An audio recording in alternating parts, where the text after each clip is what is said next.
გამარჯობა ქართველებო, აქ რო ჩამოვედი 2017 წელს, ეგრევე შევარდი მაღაზიაში. მეგონა რამე სასმელს ვიყიდიდი რა, ან ლუდია რამე სასმელი.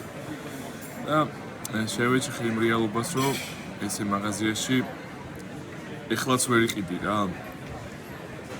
სასმელს, ალკოჰოლურ სასმელს ვერ იყიდი ეხლაც რა.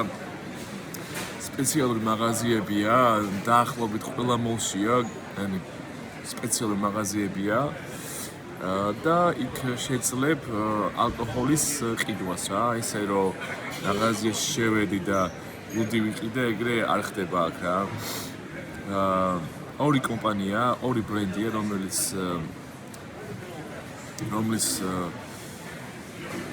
რომელიც თქვა ყიდის ამ ალკოჰოლს, ეს არის MMA-ის მაღაზიები და ასევე African Eastern-ის მაღაზიები რა. ეს ორი კომპანია ყიდის ალკოჰოლს დუბაიში, როგორც ისეთი მაღაზიებში რა. ყველა მოლში შეხვდებით ამას, უნდა იკითხოთ თავისთავად ვინმეს ინფორმაცია კითხოთ იმაზე, რომ სად შეიძლება ამ მაღაზიის პოვნა და შედიხართ მაღაზიაში და არჩევთ, დიდი რაოდენობა აქვს რა, სახეობები რა ვიცი, ნებისმიერი ღვინო, ლუდი, სპირიტი და ყველაფერი რა.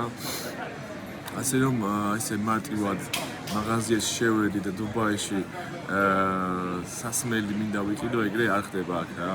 სპეციალური მაღაზიებია, ეს გაითვალისწინეთ.